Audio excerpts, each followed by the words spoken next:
Hi there, Kim Victoria here with an oil painting class. This one is about seeing, developing your ability to see and to paint the various tones. And in this video, I'm going to demonstrate doing your own chart. That's what this is. I've already finished it, so we're going to do this chart. And I highly encourage you to do this kind of chart because it develops your ability to see, your ability to mix the tones that you need for your painting. And this is just part one because there's a lot to getting your tones right because again, it's going back to developing your ability to see these various aspects when you're painting, when you're looking at a scene, or you're making decisions even in abstract. You want to be able to understand the various tones and that sort of thing. So anyway, let's just go ahead and let's do this. This is part one, and I'm going to have several videos on this topic, and I will do my best to make them interesting. Okay, so here we go. Let's do this today. So I did a warm up over here.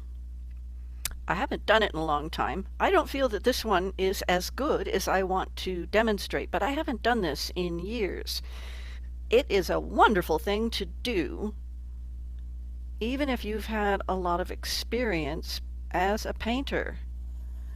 I have a ruler here. I'm just marking off 1 inch spaces. So I'm creating a tonal scale of 10. There we go. And I'm just doing this to be a better guide.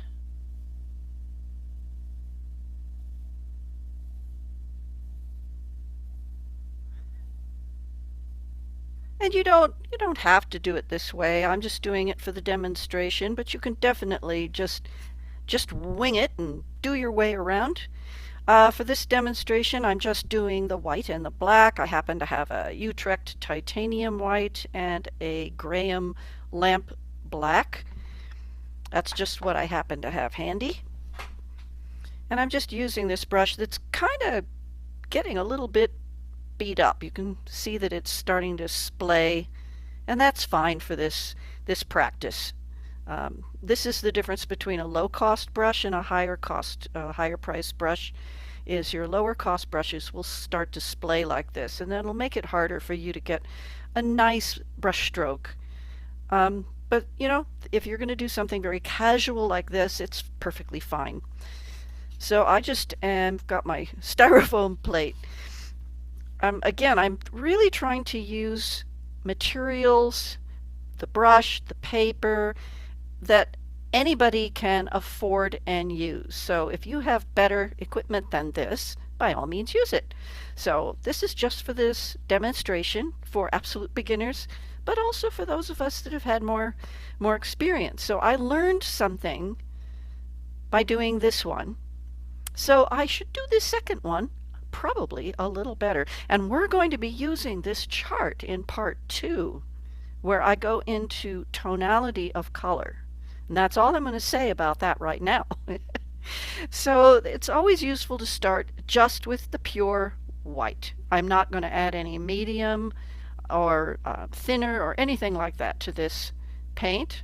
I'm just going to go straight in with the white. And this is the best I can do with my lighting right now, so I know that it's a little dim here at the top edge. And it's useful to overlap the next space down just a little bit, so we're going to get some nice gradation. And I'm not worried about staying inside those lines. So now what I want to do is I want to just kind of move some white over so that I always have my pure white available. And I only need the tiniest little flick of the black. And since I need so little, I'm even putting it off to the side so that I can work it in very carefully, because over there I got a little heavy-handed, a little too fast. And what we want to do when we're making our scale is take our time. It is so much easier to make a color darker than it is to make a dark lighter. So that's a very important tip that I can give you. Is it is a good idea to always put dark into a light color to darken it rather than trying to lighten a dark. I hope that makes sense. And we can see on this palette space the difference between the white and this gray. And we want that subtle difference. I like that. That's much better. You can see that there's that subtle difference there. Too much difference there. This one is a little more subtle, a little less dramatic. Let me see if I move my light just a little bit here. Maybe, there we go. Maybe I can get that a little bit better. All right. So that's a much better shift in the tone than I did over here.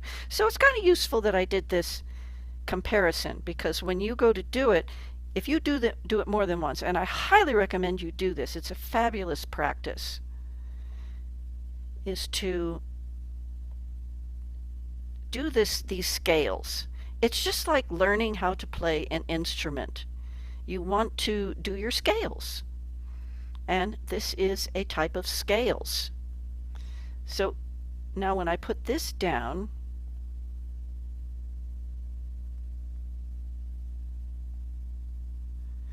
there's really no difference there, but it's so easy to make it darker. It was one of the things I've often said in classes is we want to sneak up on it.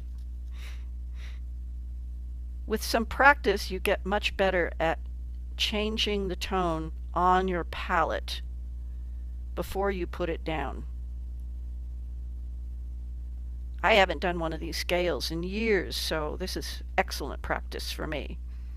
So what I can see right now is that this value, this tone, is similar to this one up here, but I have something in between that is a lighter tone.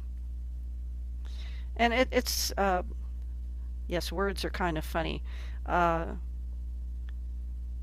I have seen this referred to as a value scale as well as a tonal scale. And tone is the more accurate term, because we can think of the tones as like the notes on a piano or guitar or whatever, but that's the tone in the case of sound, and this is tone in the case of light and dark. But if you've also heard it as values, see, we can put the brush right up against it and see, okay, that's the same, so we can go a little bit darker.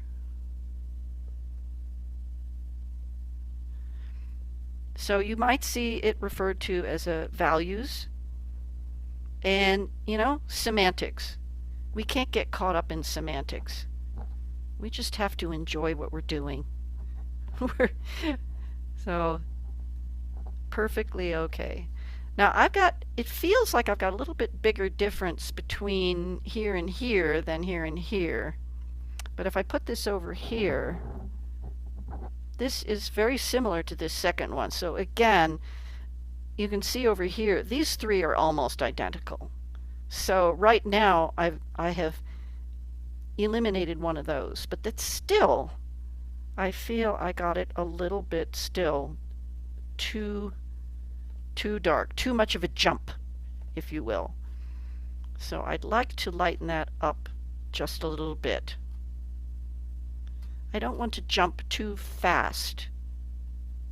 There we go. That's a little bit better. So this next one should be the one that I made before. Okay, so that's about the same. And I'm only taking little tiny bits of the black. Tiny. I mean, you can see I needed a lot more white. I put out way too much black. I hardly need any to accomplish my goals here. Okay, we can still do a little more. And it also depends on the volume of paint. If I were going to be actually painting a an image, I would want a lot more paint. I'm being rather frugal right now. So by all means, for this chart, be frugal or, be lavish. You put on a lot of paint or just a little. There we go. That's better. So if we look at that over here, yes, you can see that this one has got a much better light to mid-gray scale going. And here I went too dark too soon. So it's very useful for you to see this because we're all going to do this from time to time. We're going to get a little heavy-handed with our dark. And then it's like, well, gee, how do I correct that? Well, not necessarily the easiest thing in the world to correct that. So, and then I have that gray that I just did in the background here. So now I can mix up a little more and see, I can compare right here on the palette and go, okay, I just want to get it a little bit darker. Now that's about the same.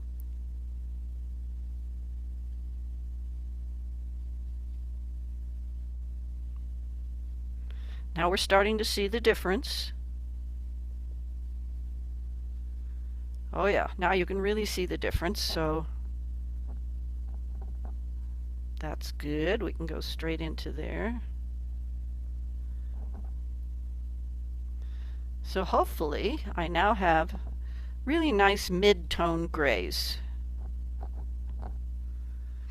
Now you can get grayscales. You can buy grayscale little charts. And those can be very handy to have. They have them for photographers. They also have them for artists. And they have a little hole in them so that you can hold it over, and I'd show you, but I don't have one. So you can hold it over you can see what happened there as I went too dark too fast. I put too much black with it. You can hold it over whatever color or tone that you're working with. There we go. Yeah, so I can go a little bit darker. And you can actually, with those charts, you can compare so that you get the tone right. Yeah, I like that. That's just a little bit darker.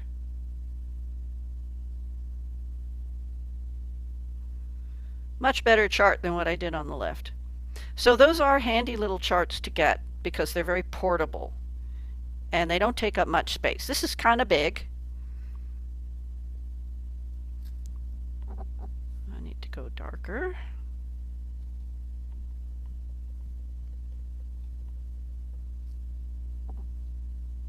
There we go.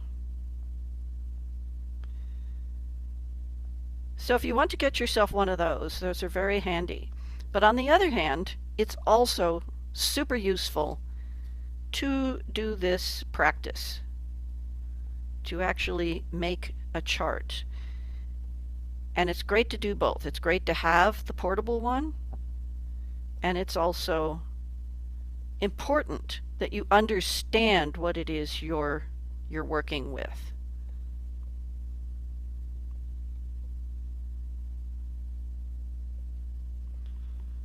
So this is a great practice. Okay, yeah. Get a little more black going here because we've got that final one down there.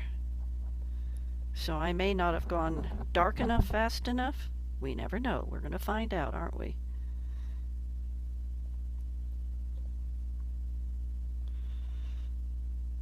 Okay.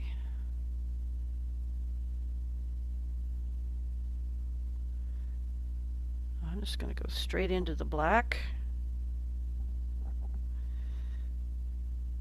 Because what we can see now, over here I had a better separation. So this is a wonderful way of developing your eye to see your lights and darks. But see, it's so much easier now for me to kind of backtrack and go darker over the top.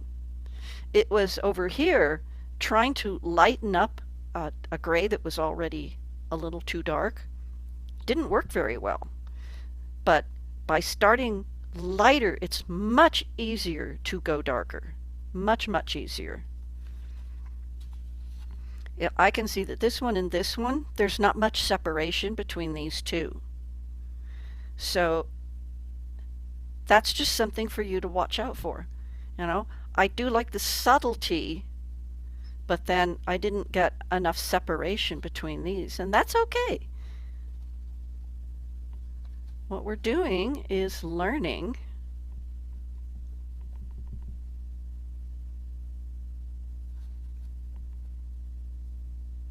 and I'm not going to worry about that. That is pretty good. I'm happy with that. I think that that's just fine. So this is how I did this. It's a very simple way of doing it. And I would love for you to do this because this is just a fabulous way for you to get familiar with tonality. And in part 2, we're going to use this piece of paper. I'm going to let that dry, and I think I'll make that one more accurate, but I have to let it dry first because if there's too much paint on there, I can't change it very easily. So we're going to use these charts and we're going to look at color and tonality of color.